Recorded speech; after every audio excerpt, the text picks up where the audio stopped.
Hey guys, so I know you're all home right now working hard on your studies and getting assignments turned in and looking at cool things on your virtual field trips. It's kind of fun what's going on right now, but I want you to know that I miss you and everyone at school misses you. One of the things that's been on my mind a little bit since we heard that school was going to be closed for a little while is our Seuss Madness. And I thought how sad it would be if we weren't able to finish our Seuss Madness for March Madness. So while we're probably going to go into April, I came up with an idea with some help of some of your teachers of a way that we can continue our Seuss Madness, and that is through videos. And so I'm going to continue reading the stories for you, and Mrs. Boyce is here and she's going to help me by recording, and we're going to send these videos out to you, the reading of these books, and you guys are going to send your votes back, and I'll give you an update as soon as we have winners for each book battle, and we'll let you know who won. So today we have up for battle Horton Here's a Who against the Butter Battle book. We're going to start with the Butter Battle book. I think a lot of you liked this one when we read it at first. All right. On the last day of summer, 10 hours before fall, my grandfather took me out to the wall.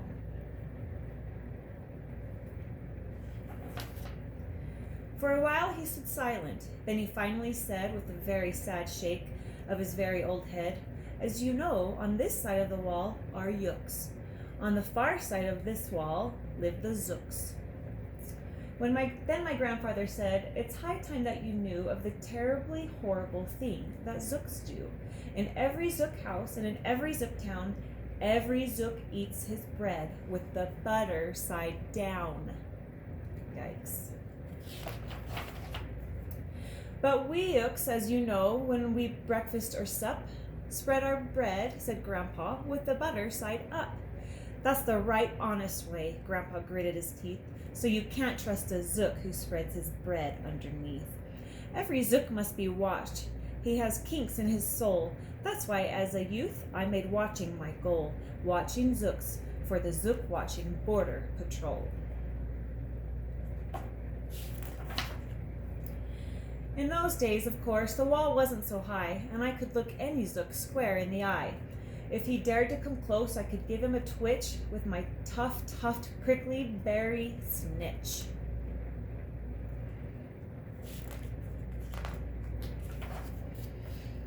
For a while, that worked fine. All the Zooks stayed away, and our country was safe.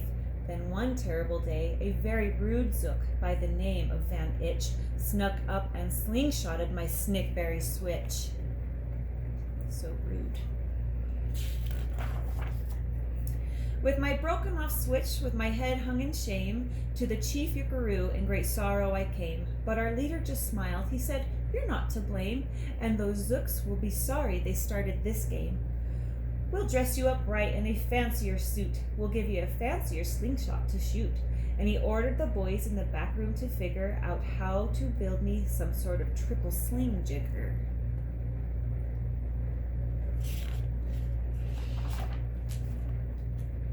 With my triple sling jigger, I felt much bigger. I marched to the wall with great vim and great vigor, right up to Van Itch with my hand on the trigger. "I'll have no more nonsense," I said with a frown, "from Zooks who eat bread with the butter side down." Van Itch looked quite sickly. He ran off quite quickly.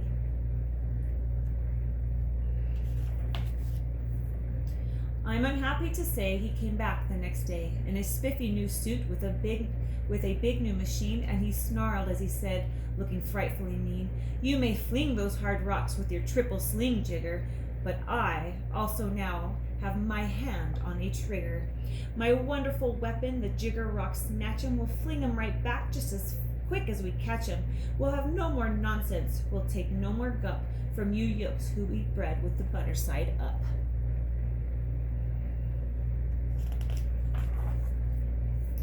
"I have failed, sir," I sobbed as I made my report to the chief Yuckaroo in the headquarters fort. He just laughed. "You've done nothing of all the sort. Our slingshots have failed. That was old-fashioned stuff. Slingshots, dear boy, are not modern enough. All we need is some newfangled kind of gun. My boys in the back room have already begun to think up a walloping whiz-zinger one. My bright boys are thinking they're on the right track. They'll think up one quick, and we'll send you right back.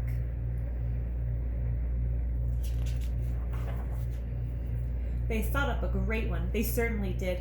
They thought up a gun called the Kickapoo Kid, which they loaded with powerful poo-a-doo powder, and ants' eggs and bees' legs and dried fried clam chowder.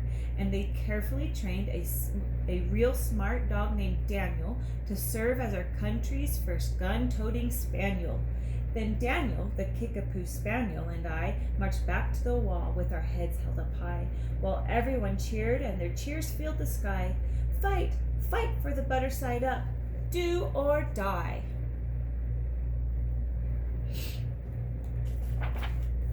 Well, we didn't do, and we didn't quite die, but we sure did get worsted, poor Daniel and I. Van Itch was there too, and he said, the old pig, the boys in my back room invented this rig called the 8-nozzled elephant-toted boom blitz. It shoots high explosive. You took CPR last week. It shoots high explosive sour cherry stone pits, and will put your dumb Kickapoo kid on the fritz. Poor Daniel and I were scared out of our wits. Once more by Van Itch I was bested and beat. Once again I limped home from the wall in defeat.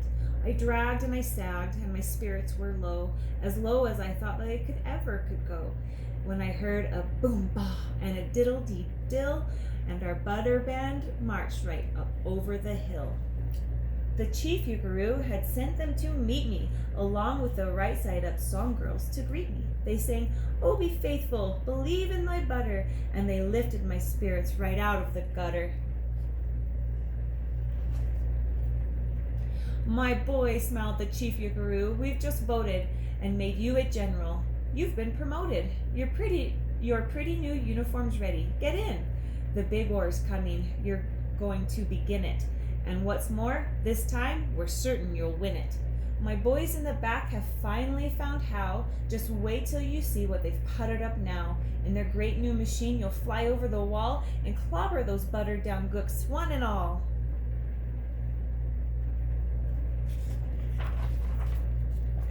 The boys in the back room sure knew how to putter. They made me a thing called the utterly sputter, and I jumped aboard with my heart all aflutter and steered towards the land of the upside down butter.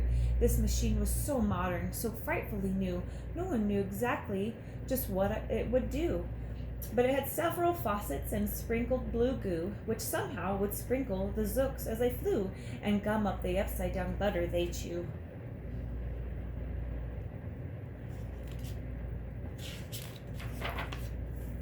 I was racing pell-mell when I heard a voice yell, "If you sprinkle us zooks, you'll get sprinkled as well." Van Itch had a sputter exactly like mine, and he yelled, "My blue gooer is working just fine, and I'm here to say that if yooks can goo zooks, you'd better forget it, 'cause zooks can goo yooks."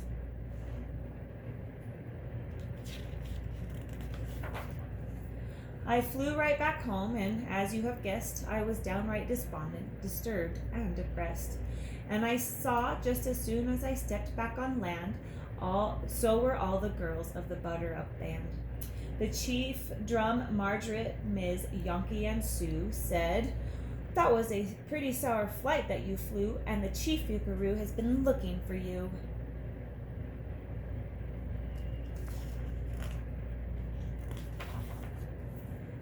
I raced to his office. The place was a sight.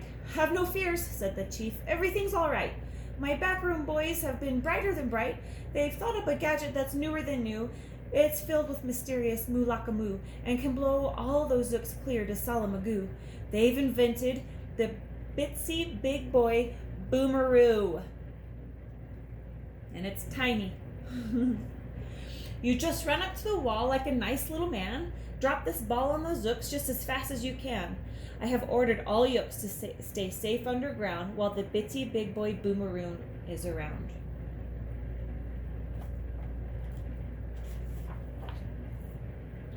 As I raced for that wall with the boom in my hand, I noticed that every last Yuk in our land was obeying our chief Yukaroo's grim command. They were all bravely marching with banners aflutter down a hole for their country and right side up butter.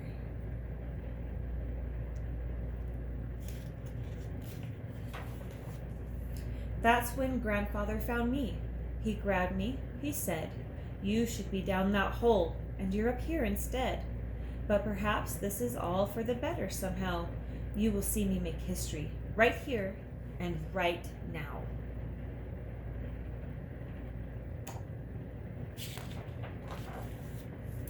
Grandpa leapt up on the wall with a lepious leap, and he cleared his hoarse throat with a populous beat.